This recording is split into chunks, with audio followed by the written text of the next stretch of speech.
Welcome to Retire Rich with Real Estate. Today we're going to talk about a renovation that we did on Lilac Avenue. This is a property we purchased last fall and worked on over the winter and finished it up around February of this year. This is a 3-bedroom, 1-bath property. Though this is a very old home, it has some updates like vinyl siding and vinyl windows. The previous tenants to this property had really left a mess. There was tons of furniture and garbage and all kinds of stuff left in the house.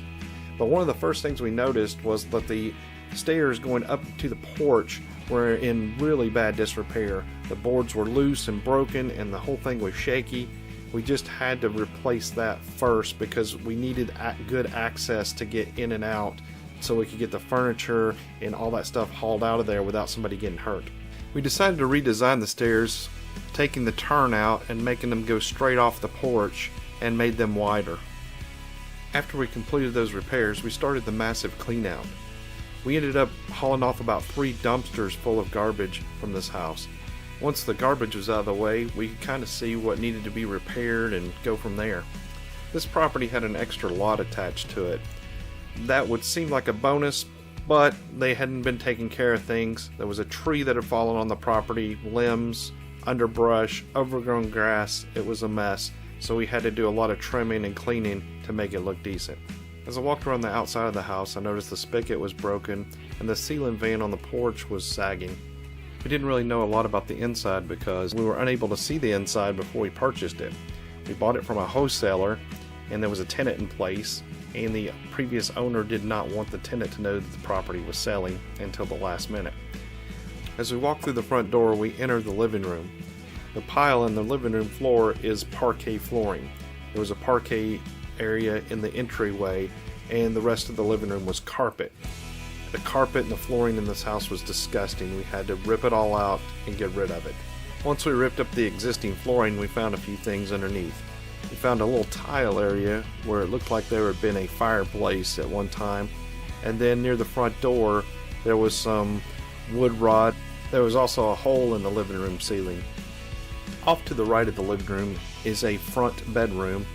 This room is kind of odd in that when they added on the front porch, it looks like they added on a little nook in the front that has a closet off of it, and then there's also a closet in the main part of the bedroom. Next is our kitchen. Here we're just going to do a complete overhaul. We're putting in new cabinets, new countertops, new everything. There's also a couple of places in the floor that are soft, and we're going to repair those. Directly across from the kitchen is the middle bedroom. If you notice on the floor, there's a patched area in the hardwood. We believe that the fireplace was probably a pass-through fireplace into the living room because that wall backs up directly to where the other tile work is in the living room. So I'm assuming that fireplace was accessible from both sides and there was probably some tile or something there instead of the hardwood at one time. One nice feature of this bedroom is it does have a private access to the bathroom. There's not a lot of work to be done in this room. We're going to hang closet doors, replace the light fixture, and we're going to level out the floor where the patch is so we can install vinyl plank flooring. Here in the hallway, we're going to have to repair some soft spots in the floor. At the end of the hallway on the right, we have a small little bedroom on the back of the house. This little bedroom doesn't really need much of anything. Of course, we're going to put flooring in it. We had to pull the carpet out, but other than that, it just needs paint, maybe a light fixture, and it's done. On to the bathroom. This is where this project really went sideways. We pulled back the linoleum and the floors were just totally gone. That you can see that we didn't even have a sink in here. We just had a pipe sticking up out of the floor. The toilet's sitting very close to the tub shower combination here. And the shower stall, there's like a foot of space behind the back of it. It's weird. It also had a laundry room in this area with 3 windows in the bathroom. Just weird. So we ended up having to redesign and totally gut this bathroom and start over from scratch. So the deeper we got in this bathroom, the more problems we found. We thought we just had to replace the subfloor. We pulled it up and some of the joists were bad. So we just decided to tear out all the joists, and when we started tearing joists out, we noticed on the back wall the seal plate was rotten, and that's what the joist would attach to, so we didn't have any good solid points to attach. So we ended up tearing the back wall out, starting from scratch, putting a new seal plate, and this allowed us to get rid of those windows that were into the bathroom. It was just the best thing we probably could have done. Of course, now that we replaced those windows, we had to try to find some vinyl siding to match and reinstall vinyl siding on the back side of the house. Turned out pretty good though.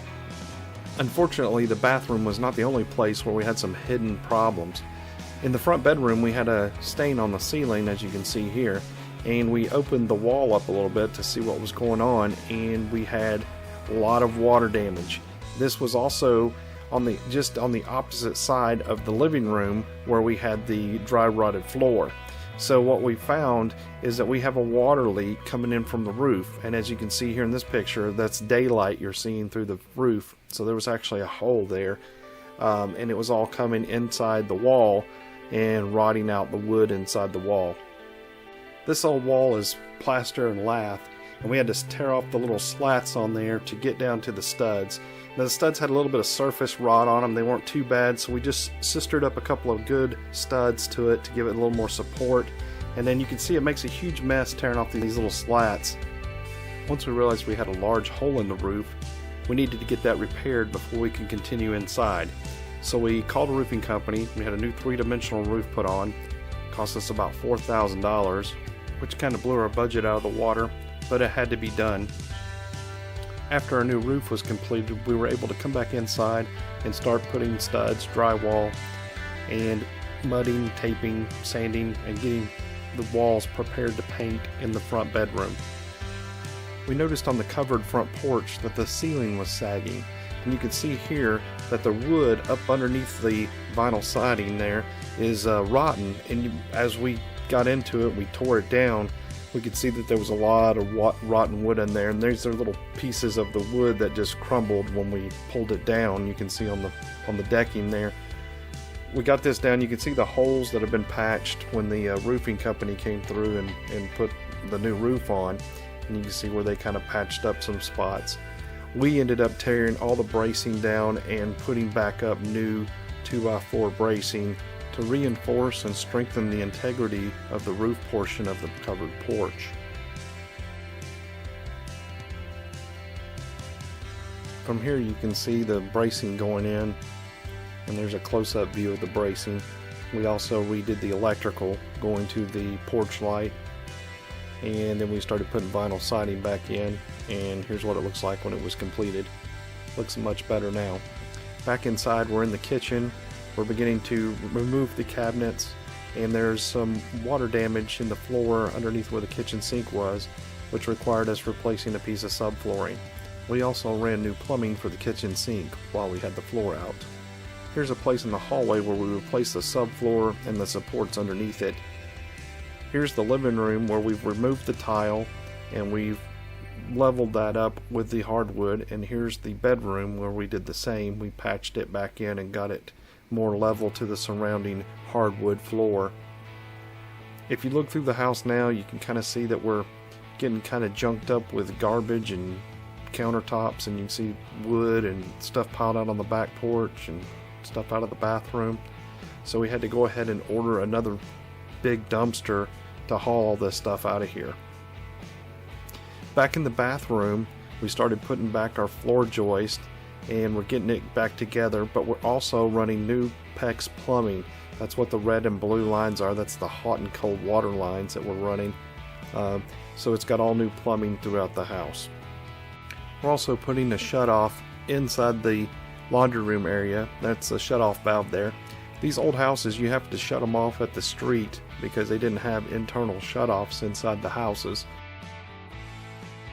Here's the washer and dryer connections. This is where the water heater is going to go. Now we're installing insulation in the bathroom here. You can see the flooring's going in. We've cut a hole for the drain for the tub, and then on the left hand side you can see the toilet drain sticking up. Starting to build a little wall there. We also had to run some electrical. We put in new fans and lights and all that stuff in the bathroom, which meant we had to add a couple of new circuits to our box so that we would be in compliance with codes. Now that we've got our subfloor in the bathroom, we go ahead and set our tub, and we're starting to put some drywall up. We'll get the drywall in, we'll put mud and tape it and get it all finished, and we'll go ahead and paint it before we put the vinyl plank flooring in. That way we don't get paint on our new floor.